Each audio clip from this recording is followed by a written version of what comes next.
Assalamualaikum warahmatullahi wabarakatuh. Kita di sini berdua ingin ingin menjelaskan bab 4, yaitu adalah resiko operasional level 1. Saya Syamir Adam dengan NIM 2016 111 2011. Saya Ahmad Taufar dengan NIM 2016 111 2020. Mungkin kita mulai. Resiko operasional level 1 itu definisi dari resiko operasional oleh Basel II didefinisikan sebagai suatu resiko kerugian yang disebabkan karena tak berjalannya atau gagalnya proses internal manusia dan sistem serta oleh peristiwa eksternal. Walaupun resiko ini dapat diterapkan pada semua jenis organisasi bisnis, keterkaitan utamanya adalah pada bidang perbankan yang regulatornya bertanggung jawab untuk menciptakan pengamanan sebagai perlindungan terhadap kegagalan sistem perbankan dan ekonomi. Faktor-faktor penyebab risiko operasional itu terbagi menjadi 4. Itu ada manusia itu sendiri, faktor penyebabnya, terus proses dalam menjalankan operasionalnya, terus sistemnya yang dipakai, sama kejadian eksternal. Kebijakan manajemen risiko operasional itu bank harus menyusun kebijakan manajemen risiko operasional yang dengan jelas menggambarkan kerangka manajemen risiko operasional. Kebijakan ini harus disesuaikan dengan misi, strategi bisnis, kecukupan modal, dan kecukupan sumber daya manusia serta exposure dan profit risiko bank. Kebijakan manajemen risiko operasional disusun oleh Satuan Kerja Manajemen Risiko dan disetujui oleh direksi dan komisaris. Kerangka manajemen risiko operasional di perbankan harus didasari oleh adanya definisi risiko operasional yang dicakup oleh bank secara jelas. Kerangka dimaksud meliputi proses identifikasi, penilaian, pemantauan, dan pengendalian. 1. Ini menjelaskan tentang identifikasi risiko.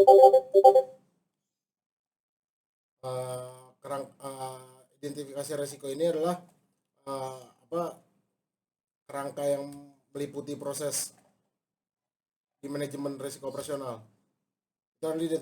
Identifikasi dimulai dari memahami bagaimana proses bisnis dilakukan berdasarkan proses pemetaan proses operasional utama dari bisnis tersebut, atau bisa dibilang mapping proses, manajemen dan kontrol proses operasional yang tepat di setiap proses utama tersebut tentu akan dapat mengendalikan dan mengurangi terjadinya risiko operasional.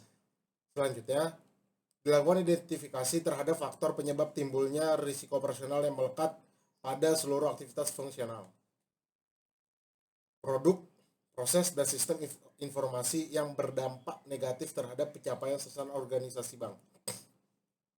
Hasil identifikasi tersebut selanjutnya dapat digunakan untuk memperbaiki kualitas alur kerja, mengurangi kerugian karena kegagalan proses, mengubah budaya kerja, menyediakan sistem peringatan dini terhadap gangguan suatu sistem atau manajemen. Hal utama dalam melakukan identifikasi risiko itu ada kejadian, event, terdapat penyebab timbulnya kejadian, terus terdapat impact kerugian atau loss, bulk, keuangan maupun non keuangan. Dapat diprediksi kejadian di kemudian hari. Itu probability. Terus yang kedua, penilaian atau pengukuran risiko. Risiko operasional diukur berdasarkan 2 faktor, yaitu risiko yang melekat pada suatu aktivitas, inherent risk, dan sistem pengendalian risiko, risk control system. Penilaian terhadap risiko inherent didasari pada pengamatan terhadap kejadian risiko operasional, terutama frekuensi dan dampak dari kejadian tersebut. Frekuensi adalah seberapa suatu kejadian risiko operasional terjadi di masa lalu dan bagaimana tren di masa depan. Sedangkan dampak adalah seberapa besar kerugian yang diderita ketika kejadian risiko operasional tersebut terjadi di masa lalu atau di masa depan. Berdasarkan kedua faktor penilaian tersebut akan didapatkan klasifikasi kejadian risiko operasional sebagai berikut. Yang low frekuensi itu memiliki impact yang rendah, high frekuensi memiliki impact yang tinggi, low frekuensi atau impact yang sangat tinggi, dan high frekuensi low impact. Ketiga itulah pemantauan. Bank harus melakukan pemantauan atau pengawasan risiko operasional secara berkelanjutan terhadap seluruh exposure risiko operasional serta kerugian atau loss event yang dapat ditimbulkan oleh aktivitas mayor business line, antara lain dengan cara menerapkan sistem pengendalian internal. Satuan Kerja Manajemen Risiko harus menyusun laporan mengenai kerugian risiko operasional dan menyampaikan laporan tersebut kepada Komite Manajemen Risiko dan Direksi. Setiap aktivitas fungsional harus melakukan review terhadap faktor-faktor penyebab timbulnya risiko operasional serta dampak kerugian. Yang keempat itu adalah pengendalian. Pengendalian risiko operasional dicantumkan di dalam kebijakan manajemen risiko operasional. Pengendalian risiko operasional yang dapat dilakukan adalah risk acceptance. Beberapa risiko operasional secara proses memang tidak memungkinkan untuk dilakukan intervensi untuk pencegahan atau perbaikan situasi. Dengan demikian, potensi risiko yang ada memang harus diambil untuk memanfaatkan kesempatan bisnis. Namun demikian, bukan berarti risk acceptance adalah strategi do nothing. Kontrol yang ketat harus dijalankan apabila risk acceptance akan diterapkan. Misalnya suatu bank menempatkan server sistem informasi di basement dengan alasan efisiensi ruangan, maka risiko banjir atau overheating tidak dapat dihindari. Dalam hal ini, maka kontrol terhadap suhu ruangan dan kemungkinan terjadinya banjir harus dilaksanakan dengan ketat. Ada risk avoidance. Risk avoidance dilakukan untuk mencegah organisasi bank mengalami suatu risiko operasional yang tidak dapat diterima atau mencegah dilakukannya aktivitas lain yang mungkin dapat menambah eksposur risiko operasional sebelumnya. Tindakan ini tentu saja dapat mengurangi tingkat aktivitas bisnis atau malah menghentikan bisnis sama sekali. Umumnya risk avoidance dipilih apabila benefit suatu aktivitas bisnis tidak lebih besar atau sama dengan eksposur risiko operasional. Terus ada risk transfer. Tidak seperti risk avoidance yang mengeliminir risiko operasional. Pada strategi risk transfer, risiko operasional masih melekat pada aktivitas bisnis tersebut. Akan tetapi, ada pihak lain yang akan mengambil alih risiko tersebut. Bank bisa menggunakan asuransi dan perusahaan jasa outsourcing dalam melaksanakan risk transfer. Terus ada risk mitigation. Operational risk mitigation dapat memperkecil kerugian yang dipicu oleh external disaster maupun kejadian internal bank. Misalnya, kerugian akibat gangguan listrik atau kegagalan telekomunikasi dapat dimitigasi dengan menyediakan fasilitas backup yang serupa seperti genset atau alternatif operator jaringan telekomunikasi.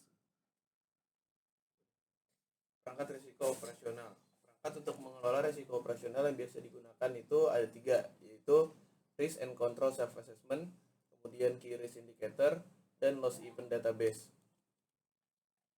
Kemudian perhitungan model risiko operasional, basic indicator approach atau pendekatan indikator dasar, kemudian standard approach atau pendekatan standar, kemudian advanced measurement approach.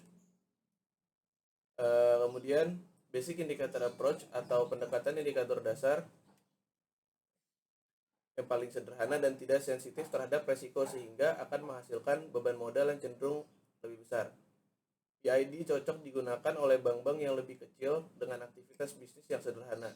Untuk bank-bank yang aktif secara internasional dan bank-bank yang memiliki risiko operasional tinggi didorong untuk menggunakan pendekatan yang lebih mendekati risiko sebenarnya. Perhitungan ATMR untuk risiko operasional dalam perhitungan KPMM dengan menggunakan BIA dilakukan dengan rumus sebagai berikut. ATMR untuk risiko operasional sama dengan 12,5 dikali beban modal risiko operasional. Yang dimaksud dengan beban modal risiko operasional adalah rata-rata dari penjumlahan terhadap gross income tahunan yang mempunyai nilai positif pada 3 tahun terakhir, dikalikan faktor alfa 15%. Kemudian perhitungan beban modal risiko operasional dilakukan dengan rumus KPID sama dengan dalam kurung sigma dalam kurung GI I N kali alfa tutup kurung per N, di mana GI itu adalah gross income, kemudian N adalah jumlah tahun yang dimiliki gross income yang positif, kemudian alfa adalah 15% yang telah ditetapkan oleh Komite Basel, kemudian KPID sama dengan beban modal risiko operasional menggunakan BIA. ATMR jika setiap tahun laba. Contohnya, Bank A di tahun Ini pendapat brutonya di tahun 2010 sekian dan 2009 2008 2007. Berdasarkan data di atas yang ada di slide, maka pendapatan bruto dalam rangka penghitungan ATMR untuk risiko operasional posisi tahun 2011 adalah sebagai berikut. Bank menghitung ATMR untuk risiko operasional selama bulan Januari dan Februari 2011 berdasarkan pendapatan bruto 2008, tahun 2009, tahun 2010. Pada awal Maret 2011, laporan keuangan 2010 yang telah diaudit oleh kantor akuntan telah disampaikan kepada bank. Berdasarkan laporan tersebut, bank menghitung ATMR untuk risiko operasional bulan Maret 2011 berdasarkan pendapatan bruto 2008, 2009, dan 2010. Apabila dalam menghitung rata-rata pendapatan bruto selama 3 tahun terakhir terdapat 1 atau 2 tahun bank mengalami pendapatan bruto negatif atau nihil, maka untuk perhitungan rata-rata pendapatan bruto tahunan, bank harus mengeluarkan nilai pendapatan bruto negatif tersebut dari pembilang dan penyebut pada saat menghitung rata-rata pendapatan bruto. Kemudian apabila 3 tahun terakhir bank mengalami pendapatan bruto negatif atau nihil, maka untuk perhitungan rata-rata pendapatan bruto tahunan sebagaimana dimaksud pada huruf A, bank harus menghitung beban modal risiko operasional dengan menggunakan pendapatan bruto tahunan terakhir yang positif. Nah, kemudian kelebihan dan kekurangan dari PID. Yang pertama, kelebihannya mudah untuk diimplementasikan, tidak membutuhkan waktu dan sumber daya yang besar seperti kalau bank mengembangkan model yang lebih maju. Kemudian cocok bagi bank yang sedang dalam tahap awal melakukan implementasi Basel II, khususnya ketika data kerugian belum mencukupi untuk membuat model yang lebih kompleks. Cocok bagi bank dengan ukuran kecil dan menengah. Kemudian kekurangannya tidak memberikan perhatian khusus terhadap exposure dan pengendalian risiko operasional bank, struktur aktivitas bisnis, peringkat kredit, dan indikator lainnya. Dengan demikian, BIA tidak sensitif terhadap risiko.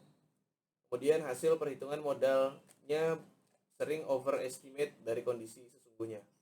Kemudian BIA tidak cocok diimplementasikan untuk bank besar dan bank yang aktif secara internasional. Sekian dari presentasi kami berdua. Mungkin ada kurangnya di perkuliahan besok Rabu, Bapak Sparta bisa memberitahu kami berdua. Terima kasih. Assalamualaikum warahmatullahi wabarakatuh.